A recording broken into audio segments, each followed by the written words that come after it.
Halo semua, perkenalkan nama saya Akila Khaira dari Teknik Industri Universitas Pelita Harapan.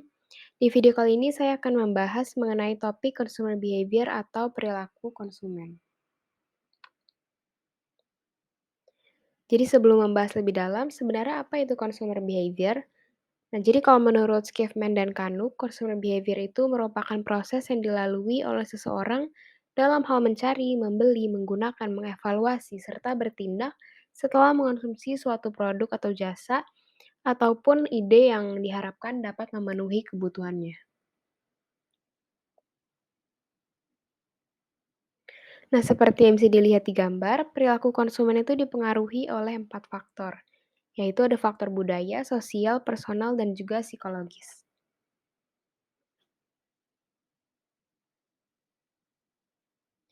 Yang akan kita bahas pertama yaitu faktor budaya. Tentunya faktor ini memegang peranan yang sangat penting dalam mempengaruhi perilaku konsumen. Nah, faktor ini dipecah lagi menjadi culture yang merupakan penentu keinginan dan juga perilaku yang paling dasar. Lalu ada subculture di mana pastinya setiap budaya memiliki berbagai sub-budaya lagi seperti agama, umur, lokasi, jenis kelamin, dan lain-lain. Terus yang terakhir ada social status di mana tidak hanya mencerminkan penghasilan saja, tetapi juga menjadi indikator lain seperti pekerjaan, pendidikan, perilaku dalam berbusana, cara bicara, rekreasi, dan lain-lain.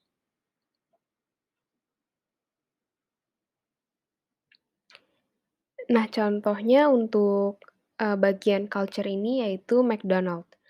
Nah, jadi McDonald ini merupakan restoran cepat saji yang juga dikenal sebagai, yang dikenal juga dengan cultural adaptive-nya sesuai di negara mana franchise restoran tersebut berada. Kayak misalnya di India, dikarenakan sekitar 84% masyarakat di India itu tidak mengkonsumsi sapi, jadi McDonald di India tidak menyajikan daging sapi.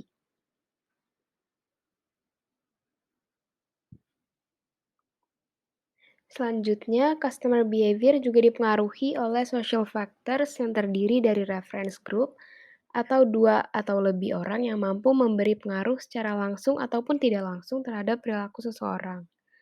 Lalu ada juga keluarga yang memberi pengaruh penting dalam hal pengambilan keputusan, dan yang terakhir ada roles dan status di mana semakin tinggi peran seseorang di dalam sebuah organisasi, maka akan semakin tinggi pula status mereka dalam organisasi tersebut. Dan secara langsung dapat berdampak juga pada perilaku pembeliannya.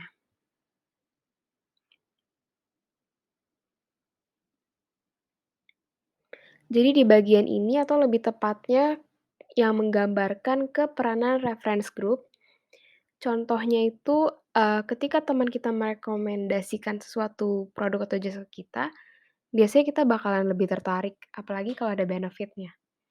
Nah, perusahaan yang memanfaatkan hal ini yaitu contohnya ada Sayur Box. Jadi dia menawarkan fitur kode referral, di mana kalau kita ngerekomendasi Sayur Box ke teman kita bisa ngasih juga kode kita, terus abis itu nanti kita dan teman kita bakal sama-sama dapat diskon untuk pembelian selanjutnya.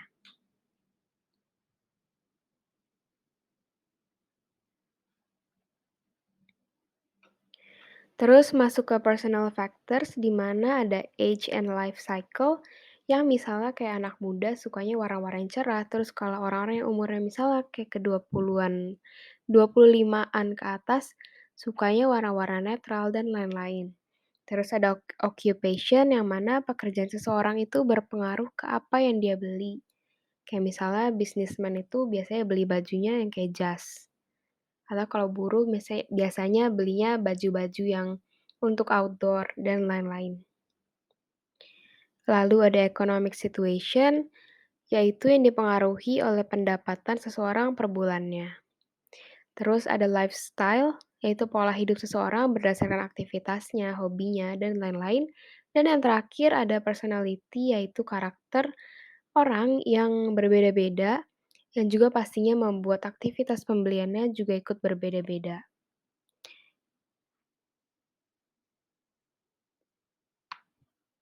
Nah, contohnya dari yang age and life cycle, jadi seperti yang udah dijelaskan, tentunya umur dan mungkin jenis kelamin juga memegang peranan yang sangat penting. Nah, jadi di sini brand Zara menawarkan pakaian high fashion yang bisa dinikmati oleh semua umur dan semua gender sesuai dengan kebutuhannya.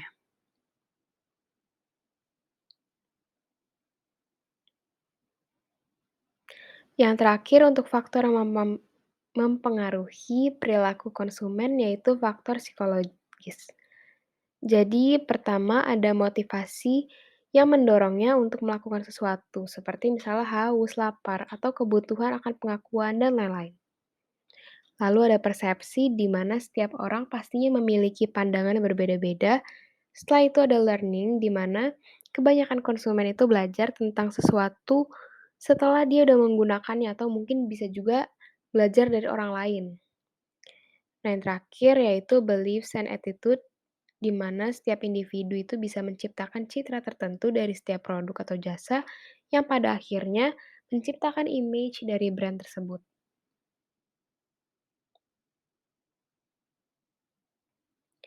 Contohnya yaitu produk Apple. Banyak orang yang membeli produk Apple karena image yang bagus, terus juga kualitasnya udah terbukti baik, kameranya jernih, dan fitur-fitur lainnya. Tapi nggak jarang juga orang-orang membeli produk tersebut cuman karena gengsi atau demi mendapat pengakuan dari orang lain.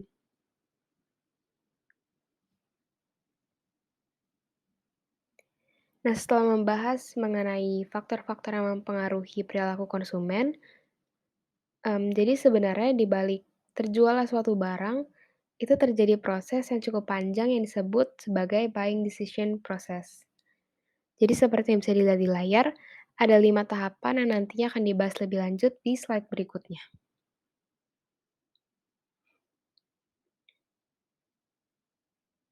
Jadi tahapan pertama dari buyer's decision process yaitu ada problem recognition, di mana konsumen mulai mengenali masalah beserta dengan kebutuhannya.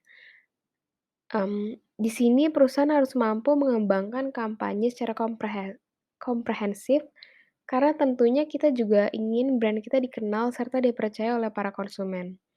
Nah, yang terpenting, kita ingin para konsumen ini merasa bahwa hanya brand kitalah yang bisa menyelesaikan permasalahan yang dimiliki oleh mereka.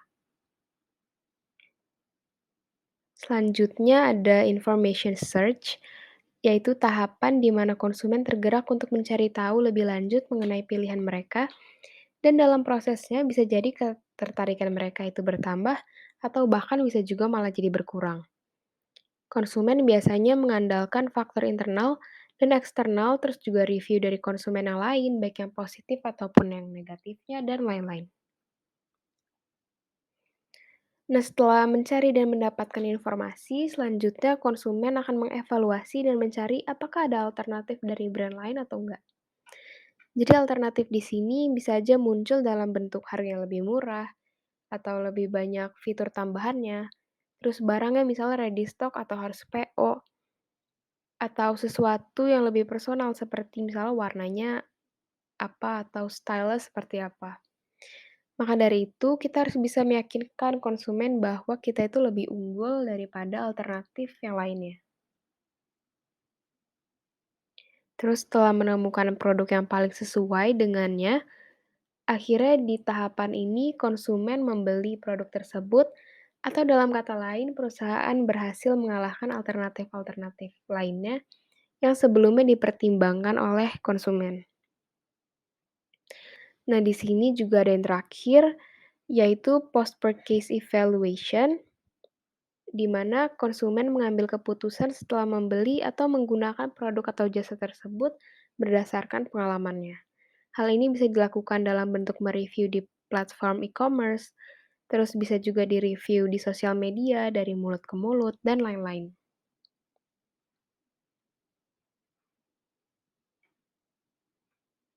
Sekarang kita masuk ke contoh pengimplementasiannya dari buying decision process. Mungkin yang pertama kita bisa lihat dari company's point of view. Jadi ketika tahu musim hujan mulai tiba, brand Zara mulai mengumpulkan informasi tentang apa yang diinginkan oleh konsumen dan mulai membuat variasi model jas hujan yang berkualitas namun juga tetap stylish.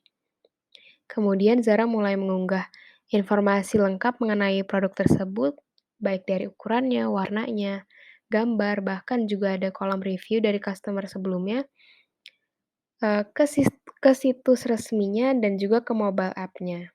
Nah, dari sana calon pelanggan bisa dengan mudah membuat keputusan apakah Zara merupakan produk jas hujan yang tepat dan sesuai dengan kebutuhannya atau tidak.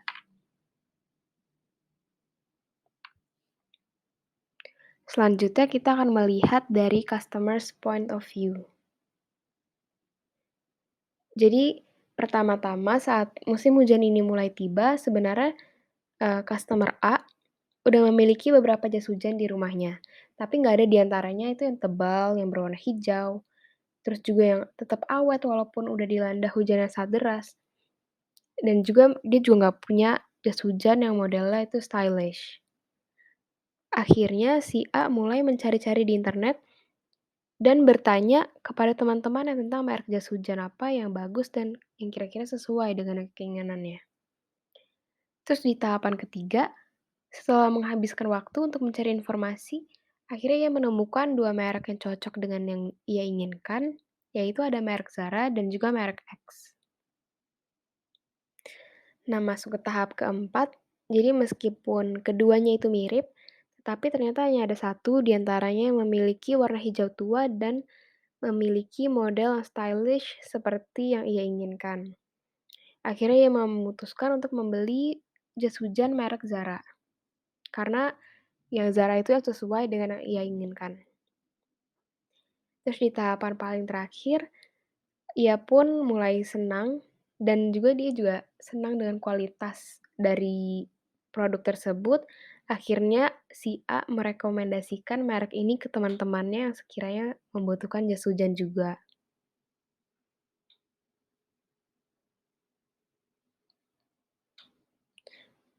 Nah, ini merupakan referensi yang saya gunakan dalam pembuatan video kali ini. Sekian dari saya, semoga informasi yang saya berikan berguna dan terima kasih.